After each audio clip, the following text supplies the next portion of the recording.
Volviendo Dios entonces los ojos de su misericordia hacia ellos, a saber, cristianos, pero especialmente sus ministros, y dejándose presionar por las lágrimas, y ciñéndose el cíngulo del santo deseo, dijo, lamentándose. Le habla Dios Padre a Santa Catalina de Siena. Hija dulcísima, las lágrimas me fuerzan porque están unidas a mi caridad y son derramadas por amor a mí. Vuestros dolorosos deseos me atan. Pero mire y considera lo sucia que mi esposa, la Iglesia, tiene su cara, como es leprosa a causa de las inmundicias y del amor propio, inflada por la soberbia y codicia que se alimentan a sus pechos, es decir, la religión cristiana, cuerpo universal y hasta el cuerpo místico de la Santa Iglesia. Digo esto de mis ministros, que son quienes se alimentan y están a sus pechos. Y no solo se alimentan, sino que tienen que alimentar y mantener a esos pechos el cuerpo universal de la religión cristiana y a cualquier otro que quisiera salir de las tinieblas de la infidelidad y unirse a mi Iglesia como miembro suyo. Mira con cuánta ignorancia, cuántas tinieblas y cuánta ingratitud es repartida por manos inmundas la leche y la sangre de esta esposa, y con cuánta presunción e irreverencia son recibidas por los fieles. Por eso, lo que da vida frecuentemente les da la muerte por defecto suyo. La preciosa sangre de mi Hijo es lo que hizo desaparecer la muerte y las tinieblas, lo que dio la luz y la verdad y dejó confundida a la mentira.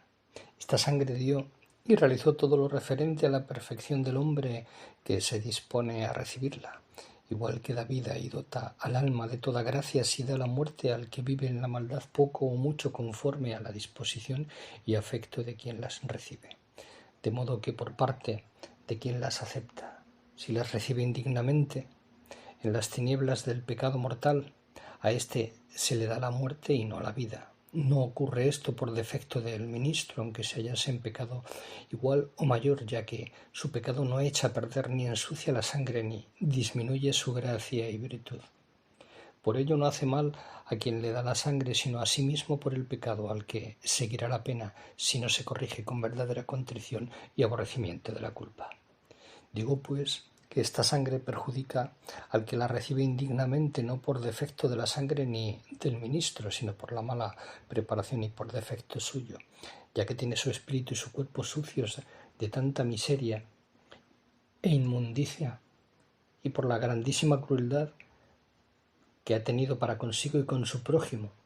Lo tuvo consigo privándose de la gracia, poniendo bajo los pies de sus inclinaciones el fruto de la sangre que adquirió en el bautismo cuando le fue borrada la mancha original, en virtud de la sangre, mancha que se adquiere al ser concebido por su padre y por su madre. Por esta razón os di al Verbo de mi Hijo unigénito, pues la masa del género humano estaba corrompida por el pecado del primer hombre, Adán, y así todos vosotros hechos de la misma masa estabais corrompidos y no aptos para obtener la vida eterna. Yo, lo alto, me uní a la bajeza de vuestra humanidad para poner remedio a la corrupción y muerte del género humano, al devolverle la gracia que perdió por el pecado. Al no poder sufrir yo la pena, mi divina justicia exigía que a la culpa siguiese la pena. Aunque el hombre hubiese satisfecho por algo, no satisfaría por otro, sino por sí mismo y no por las criaturas. Además, esta culpa no podía satisfacerse ni en favor suyo ni de otros, porque se había cometido contra mí, que soy infinita bondad, queriendo yo, sin embargo, restituir por el hombre que se hallaba en deuda y no podía pagar por la razón dicha, y por hallarse muy debilitado, envié al Verbo de mi Hijo revestido con la misma naturaleza que vosotros, masa corrompida de Adán, para que sufriese el castigo en aquella misma naturaleza que había pecado, sufriendo en su cuerpo hasta la afrentosa muerte de la cruz, aplacaría mi ira. De este modo cumplí con mi justicia y sacié mi divina misericordia, que quiso satisfacer con el hombre y prepararlo para el bien para el que yo lo había creado. Así la naturaleza humana unida a la divina fue suficiente para satisfacer por todo el género humano, no por la pena que sufre en la naturaleza finita, es decir, en la masa de Adán, sino por la razón de la divinidad eterna de la naturaleza divina infinita, unidas una y otra naturaleza, Recibí y acepté el sacrificio de la sangre de mi Hijo unigénito, entremezclada y hecha una masa con la naturaleza divina a través del fuego de mi caridad, que fue el lazo de unión que le tiene sujeto y clavado en cruz. Solo en virtud de la naturaleza divina fue de este modo capaz de satisfacer por la culpa de la naturaleza humana. Así quedó limpia la mancha del pecado de Adán, permaneciendo únicamente la cicatriz, esto es, la inclinación al pecado, a todo afecto corporal, al modo que queda la cicatriz después de haber curado el hombre de una llaga. Después del pecado de Adán, que produjo la mortal mancha, llegado el gran médico, mi Hijo unigénito, curó al enfermo, bebiendo él la amarga medicina, que no podía beber el hombre por hallarse muy debilitado. Obró como la nodriza, que toma la medicina en vez del niño porque es mayor y fuerte, y el niño no tiene fortaleza para poder soportar tanta amargura.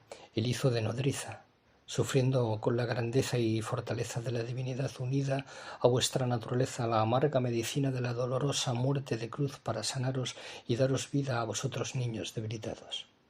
Quedó únicamente la cicatriz del pecado original, heredado del padre y de la madre cuando sois concebidos. Esta cicatriz se quita del alma, aunque no del todo. Eso se hace por el santo bautismo, que tiene eficacia y da la vida de la gracia en virtud de esta gloriosa y preciosa sangre.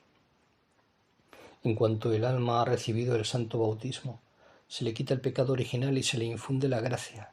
También la inclinación al pecado, que es la cicatriz que queda del pecado original y que debilita, puede el alma atenuarla si quiere, como queda dicho.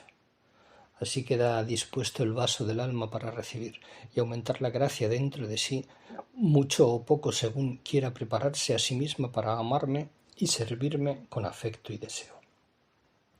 Puede prepararse para el mal y para el bien, aunque haya recibido la gracia del santo bautismo, por lo que, llegado el uso de la razón por la libertad, puede obrar el bien o el mal según plazca a su voluntad.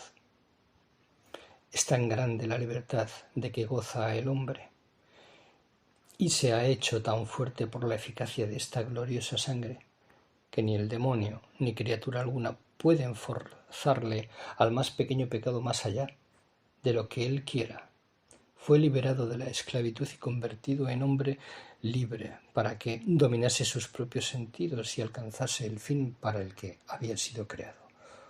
Oh, hombre miserable, que encuentra placer en el lodo, como le ocurre al animal, y que no reconoce tantos beneficios como ha recibido de mí, mas no podía recibir la miserable criatura llena de tanta ignorancia.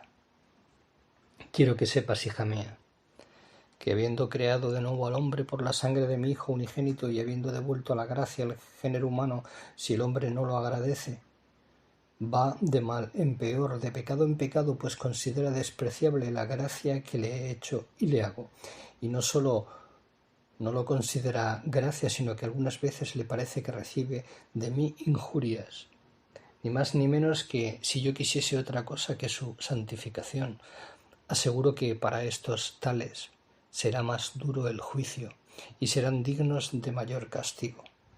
Una vez recibida la redención por medio de la sangre de mi Hijo, serán más castigados que antes de que fuese borrada la mancha del pecado de Adán. Es razonable que quien reciba más devuelva y se sienta más obligado el que más recibe. El hombre me estaba muy obligado por el ser que yo le había dado al crearlo a mi imagen y semejanza. Estaba obligado a darme gloria y él me la quitó y volvió a dársela a sí mismo. Por ello, quebrantó la obediencia que le había puesto y se convirtió en enemigo mío. Yo con humildad destruí su soberbia, humillándome y tomando vuestra humanidad, sacándoos de la esclavitud del demonio, y os hice libres. No solo os di la libertad, sino que, si lo piensas bien, el hombre ha sido hecho Dios, y Dios se ha hecho hombre por la unión de la naturaleza divina con la humana. Esta es la deuda que el hombre ha contraído, es decir, por el tesoro de la sangre. En él ha vuelto a ser creado para la gracia. Ves, pues, cómo están más obligados a darme gloria después de la redención que antes de ella. Están obligados a darme gloria y alabanza siguiendo las huellas de la palabra hecha carne. Y de este modo, con virtudes verdaderas y reales, debe pagar la deuda de amor a mí y al prójimo. El no hacerlo, puesto que debe amarme mucho, es causa de mayor ofensa, y por ello yo, conforme a la justicia divina, le castigo con sufrimientos mayores, dándole la condenación eterna. Por eso, en justicia divina, un falso cristiano tendrá mayores penas que un pagano y le consumirá más el fuego que no se apaga, o sea, le afligirá y con ello se sentirá consumir por el gusano de la conciencia, que a pesar de todo no lo termina de consumir, porque los condenados no pierden el ser por mucho tormento que reciban. Por eso te aseguro que pedirán la muerte y no la tendrán al no poder perder el ser. Por el pecado perdieron el ser de la gracia, pero no su existencia. Así pues, el pecado es mucho más castigado después de la redención que antes, por haber recibido más. Pero parece que no se dan cuenta de ello, ni advierten su desgracia.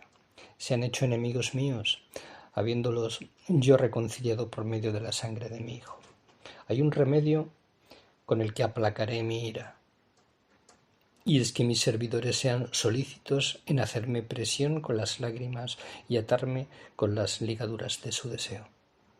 Tú ves que me tienes sujeto con estos lazos, los que yo mismo te di, porque quería hacer misericordia al mundo. Por eso doy a mis servidores hambre y deseo de honrarme y de la salvación de las almas, a fin de que, forzado por sus lágrimas, mitigue yo el furor de mi divina justicia. Toma, pues, tus lágrimas, tu sudor, sacadlos de la fuente de mi divina caridad, tú y los otros servidores míos. Lavad con ellos la cara de mi esposa. Yo te prometo que por este medio le será devuelta su belleza. No recobrará su hermosura con cuchillos, ni con guerras, ni con crueldades, sino con la paz, la humilde y continuada oración, con los sudores y las lágrimas derramadas y con el angustiado deseo de mis servidores. Cumpliré tu deseo de sufrir mucho, derramando la luz de vuestra paciencia por entre las tinieblas de los hombres malvados del mundo. No temáis que el mundo os persiga, que yo estaré con vosotros. Y en nada os faltará mi providencia,